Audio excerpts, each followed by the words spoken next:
Okay, Mark. Um, Top 10 photos that changed the world. Now, Go on then. we right. Okay. Now we all know. Um, we're all familiar with a lot of photos in history that have, that have been taken from something. Whether it's an iconic. Let's just take going back World War II or something. There's loads of iconic pictures that everyone has come across at some point. They might not know Yeah. where it was taken or why and all that, but they know that they've seen that photo somewhere before. I mean, there's a classic Mm. photo which is, I think, it's generally called the Afghan Girl, taken by photographer Steve Curry. Very, very famous Oh photo yes. of Yep. He actually and it was retook it.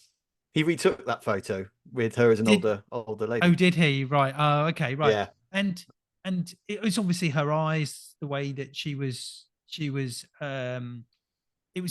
everything about, her life, the way she was looking into the camera and her eyes. But so many people have seen that picture. Okay, but Yeah. was it a photo that necessarily changed the world?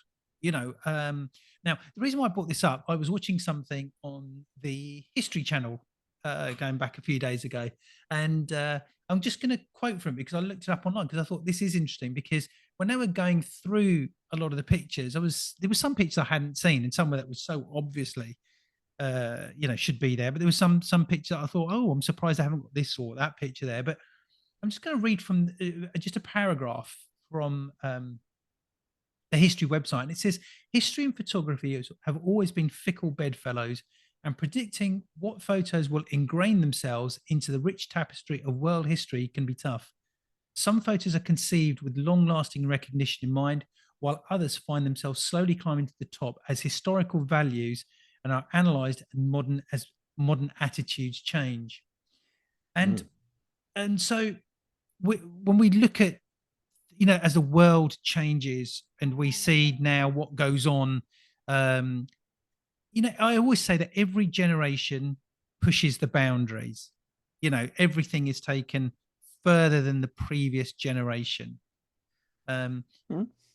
but photos, and particularly when they're in black and white, there's something about them that have this powerful thing that, regardless of almost when it was taken, it just has something that's incredibly powerful. Now Mhm. I'm not going to talk about any of the images in detail. I'm just going to give a brief description. We're not doing this on video, although as people have been listening to the podcast, we will be video soon. Yeah. So let's take one photo, for example. Okay, the moon landing. Okay, was it 1968, 1969? 1969. Yeah. Okay, we're not talking about one picture in particular, but we're talking about a photo of the man on the moon for the first time. That's iconic. That did change the world, didn't it? If you believe it happened, Mark, as you I was as just going you to ask, do you believe those photographs actually came from the moon? I'm not so sure myself. I'm not. I think we went to the moon. Don't get me wrong. I think we went. I'm well, just not convinced the photos came from the moon. Just looking at the those shadowing and looking at the lighting and certain things that happened, and I completely get it. They had to show Russia that they got there first. I get why they would fake it, and I don't think that means they didn't do it. But I think well, I don't know. Maybe the picture of him going down the ladder was real, but that was more the video, wasn't it? And one small step for man and all that. But um, yeah. I don't know. So no, There's some suspect stuff there. I'm glad you mentioned that because I've always thought there's been lots of theories about that. But the way I see that, I've had my doubts about it more so recently because very recently, is it Japan have sent something to the moon and they lost Mm, contact. It was low on battery power. And I think in recent days it was charged back up again. They managed to do that. mm, India successfully sent something to the south. And I think the only countries that have successfully had successful moon missions are the US, Russia, China, India, and now Japan. mm, But in more so recent times, they've not been without their problems at all. And it's not as mm. easy. I thought just going to the moon was fairly easy, really, but it's not. So It's yeah, not. No. there could be a doubt. But let's just take for a moment that these photos are real. Because Yeah. again, there's another reason why you mentioned it. We could take any of these photos, they might not be real. They may have been set up by photographers anyway. There's a lot of war Yeah. photos that have been set up by photographers that Yeah. have been proved to be, some of the the Yeah. Magnum photographers, some of those photographers who said, were these photos actually real? So another photo that changed. So we're talking about the man on the moon photos. Okay, another photo that changed the course of history was the view from the window at Le Gras by Niels for Niepce. Okay, and this was the world's first photo that was taken. And it says the first to enter on our list is naturally the oldest surviving photo ever taken, the one from the rooftops that was actually taken. And that is, and that to me is a picture that did change the course of history. Really, that was the first. And after that photo, it's generated everything else now that we've seen. So that one definitely is. We're not talking about anything that's particularly hard hitting. We're just talking about, that as being the very first photo. Okay, so there's one. Okay, number 3, and these are in no particular order. The Hiroshima bomb. Okay, we all know that mushroom cloud. We've seen that. Yeah, that changed the course of history. I mean, the way that photo has been taken, it's an amazing photo, just in itself. It is an incredibly powerful photo. Anybody can look at that and be struck by it, because they all know what's gone on there, even if they don't know anything about history. They'll know that there was something terrible has happened there. So again, again, a classic, another classic photo there. Okay, and then we come on to, you see, there's a lot of war images, a lot of very harrowing images. You very rarely see very happy photos. Everything provokes well, I guess real, a lot of these pictures kind of give you a call to action, don't they? And happy pictures don't tend to do that. that's just it. That they say that without protest there would be no change, and this is, and I guess it's true of a photo as well. The next one that I'm going to refer to is the photo of the airship and the Hindenburg the disaster. Hindenburg. Yeah, that's right. Yeah, and it says the passenger airship was traveling from Frankfurt, Germany, to New Jersey in the US, and when it caught fire right before landing, and the disaster doomed the Zeppelin industry, with Sam Shear's photo becoming closely associated with the airships. Again, a very, very famous picture. And again, another photo where you don't need to know anything about it, but you know that was a disaster. You know that there was a disaster on a huge scale. And again, the angle that it was taken from, we're talking photographically here, everything about that photo just sort of screams dynamic, doesn't it? It just tells you everything. And then we come on to some of the war photos, and there's another one called Raising the Flag on Iwo Jima. It says one of the most iconic photos of World War II, raising the flag on, I may not pronounce it right, Iwo Jima, by photographer Joe Rosenthal, has been engraved nationwide into the minds of Americans as a symbol of victory and patriotism. And I remember when the 9/11 attack happened, and they tried to recreate something quite similar to that. And again, that was a very iconic photo. And then that goes on to the next one, the photos that were taken from the 9/11 disasters. Yeah, I mean, as well.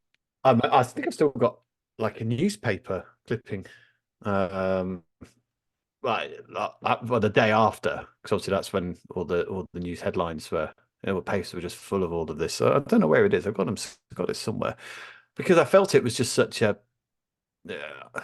well, it was a massive, massive thing, wasn't it? And it's not one of those incidents. It's not something that happens. When you say once in a lifetime, you think it's an amazing thing, and it's obviously not. But it is an event that doesn't happen very often. And I lived through it, and I saw it, and also we all lived through the aftermath of it as well. So yeah, it was. I mean, it was such a. It was.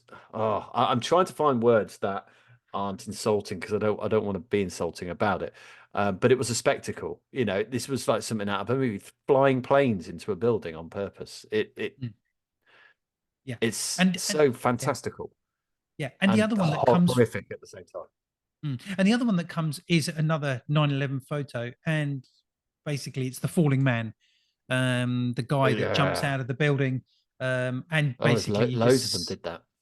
Oh no, you just see this guy just going head down, and shot by Richard Drew. Says Richard Drew's image shows a man falling from the World Trade Center's Twin Towers shortly after the building was struck by a hijacked airliner. Drew's picture represents us with a single momentary detail of one man's tragedy as he plunges to his death. And it's shocking just looking at it because it portrays all sorts of emotions, and it relates very well to my next picture as well. Because that picture was, as every picture, is caught in a moment, but that particular picture where he's jumped from the building and he's just going head down first, and that was caught in the moment. And the next one is not so. It's got nothing to do with war, nothing harrowing at all. But it coined something in photography, and that was the decisive moment by Henri Cartier-Bresson. I know the one. That phrase, the man jumping over the puddle. So yeah, there's loads of things because the clock face behind them is doing the same action as the legs. And I think there's a poster behind them. There's also doing the same movement with the legs as well, or something like that. So it all kind of works together, which is really cool. Yeah, that's right. And he coined that phrase. I was saying that the decisive moment, the photo was taken at that moment in time. So we're sort of jumping into slightly different things here. But then we go back again to something that's sort of quite war. Another one on the list is the Tank Man, shot in 1989. So if I said the Tank Man, would that is that Tiananmen Square? It is, yeah. Okay. Jeff Widener's image of a lone Chinese civilian blocking an advanced column of tanks in Beijing perfectly symbolizes courage, defiance, and the injustice of repressive authoritarianism. I was on holiday at the time. I think I was somewhere in Spain when that was all going on. Yeah. I do remember that as it was actually happening. And that image, I don't really remember it. I mean, was it 1989? Did you say it was? Yeah, yeah. I say 1989. Yeah, so I was either 8 or 9 years old. Yeah, and I remember when that was going on, and not again wanting to talk about, you can't avoid it really. The Napalm Girl, the photo of the children running down the street, with the look of horror on their faces. Yeah. And it says arguably Vietnam was the first war where the power of photojournalism came to the fore.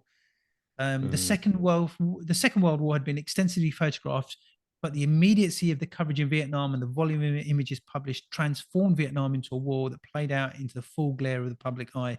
And that was a thing. Now you see, we see things immediately, don't we? We see things on news channels. We see things live as they're actually happening. We see photojournalists on the front line, live on CNN, BBC, or whatever. And that will only become more and more. So I wonder if we're becoming desensitized to images that we see now. I don't know if we are, but when you see these images in black and white, there's something about them. No, I'm not sure if it's the fact that they're in black and white. I think we're so oversaturated now with pictures. Everyone's got a smartphone, everyone's got a camera, like you said, the 24-hour news cycles, all that kind of stuff. It's not so much it was black and white. It was just, it wasn't. It was more of a thing. Do you know what I mean? It didn't have. I mean, like you said, Second World War. Second World War kind of started it, I guess. We don't have many pictures of the First World War, or anything that happened before then. So, but you're right. The Vietnam War is obviously the iconic moment when it comes to photography and war photography, I'd say, because they're the ones that you think of straight away. Mainly because there was more of them. Yes. But nowadays there are so many. I mean, when you see something terrible happens, well, we obviously we spoke about Gaza a couple of episodes ago, I think it was, you see a lot of footage now which is just from mobile phones. You don't need to have journalists on the ground anymore. The civilians will just upload it with their mobile phones, and it's everywhere. So maybe that's why pictures these days are less iconic. I don't know. Yeah, well, we'll see with time, won't we? Next one that's on the list is the Black Power salute at the 1968 Mexico Olympics. That's right, yeah. Gold medal winner Tommie Smith and bronze medal winner John Carlos raise a Black Power salute at the 1968 Mexico Olympics. It's a grainy image, again, black and white. It's a hugely powerful image. And again, it's a photo that did change the world. It has... people are familiar with it. People have. It took a while. it took a while, but people know it. People know that it still means Yeah. something to this day. And now we obviously have Mm. the kneel, don't we? The one knee. I know that Yeah, they're is that still still doing it. happening now? Is that I still think a lot happening in of the Premier I League? think a lot of Premier League grounds are still doing it. I think that's one of the things that they're doing, and it's come from that. Essentially, it comes from that. Next one, I'm not going to talk about a picture in general, but the celebration in London and on D-Day, okay, when the war was over, Oh that yeah. was hugely iconic. Those moments, and that Mm. was a, you can say that that was a happy time. We know what Yeah, I everything mean, went on before that, but it's regarded as still a desperate time. times though. Exactly, but it was a time of it was celebration, and well, actually, I don't like to use that word. Let's say it was a moment of relief, shall we say? Mm, I think I that's think so. probably, yeah, that's right. Yeah. Now, a couple more because there are so many. I've even lost count. And I said it was the top 10 pictures. But the photo, I'm not going to bring in John F. Kennedy's when John F. Kennedy was shot in 1963 because look, we know it's iconic, we know it changed things, but there is something that relates to that, and it's at John F. Kennedy's funeral. When it's John F. Kennedy Jr. salutes his father at JFK State funeral, and it's this little boy just saluting, Mm. surrounded by everyone dressed in black. And I think it's, is it Bobby Kennedy that's just behind him. Again, another truly iconic image that stood the test of time. And it's still a very, very powerful one. And one last one I'm going to come on to. I was trying to find, and well, I guess we've already done it. It was a sport one, and I guess it was that Black Power salute. Well, let's take Mm. that as that's. Here's another one. Okay, it's my last one. It's a color image. This one, and it's the one where Obama, Clinton, and Biden watched live footage of Navy SEALs storming Osama bin Laden's compound in May 2011, and they're all watching, sitting there watching As in what's Hillary actually Clinton, happening. by the way. You Right? got What me did I? confused there. What did I say? You Did I just say? you may have just said Clinton, but I suddenly thought Bill Clinton It's wasn't Hillary there. Clinton. Yeah, It's it's Hillary Hillary. Clinton. Yeah, Hillary Clinton is there, and they're all sitting watching the screen of what was actually Yeah, happening live when Osama bin Laden was taken down. yeah. And that was in 2011. And they're all just sitting watching the screen there. They've got their cups of coffee, their laptops out there, and so again, I think of those are pictures that changed the world. So, but everyone's got I their think, own. yeah, they do. They do. I mean, I'd probably add a couple of my own as well. I think when people say change the world, and I understand why you pick the pictures that you have, because obviously they were quite serious topics Mm, in what they are. I mean, I remember a picture that I'm sure changed a lot of people's minds was when Demi Moore posed basically naked. I forgot what magazine it was. It might have been Time magazine. She was pregnant, pregnant, but yeah. she had a body painter paint a suit on her. So you couldn't tell she was naked, but she was actually naked. Um, and I just that was a very liberating picture, I felt, for pregnant women around the world. And I thought that was quite an opener. And of course, the Nirvana baby. I think that signifies a lot of change, maybe in the music industry, I guess, but also about a certain type of people who who Nirvana represented. Do you know what I mean? So there were people that, not necessarily the jocks. There were the nerds of the school, maybe the less popular kids at school. They had a voice, and that Mm. Nirvana baby picture for me kind of almost signifies that. So there's a couple that I'd like to throw in. Also, there's the Rage Against. I'm going album Wait, covers. There's we're going to come the on to Rage album Against the covers. Machine one. Another one, and I'm going to stop you Yeah, there yeah. because that's So coming. That's coming. Top 10 album covers, that's coming. photographic. Well, Let's say but I want to photographic album. I want to mention this one because it is a photographic cover, and Mm. it's similar to some of the ones that you went to. It's a serious one. It's when the monk set fire to himself, Yeah, and that's on the Rage Against the Machine first album. yeah, But yeah, I think there are lots of pictures that have changed. Susie smoking, that was a great fashion picture as well, by yeah. Nick Knight. There's quite a few there as well. But yeah, it's just, yeah. Maybe we Goes to should show do a the top 10 not domestic, non-war photos Yeah, yeah. that changed the world. Maybe You know what I was we should saying? look into that. I was looking for something happy. I was looking for something Yeah, that's, that were good events, because there's a yin and a yang, isn't there? There's a balance in this world, yeah, and we have to do that. Why yeah, not? We'll do one top 10 greatest happy moments in life. Iconic photos or something yeah. like Or that. You yeah, know, well, it's yeah, absolutely. that So portray so that yeah. portray that emotion. But yeah, always interesting, these top 10 lists, because it Mm, provokes something like this. Music is a classic thing. Top 10 artists of all time, or top 10 mm. photographers. It's always going to provoke a reaction, regardless. I spoke about specific events, I suppose, but within those, we know that there were very many iconic photos.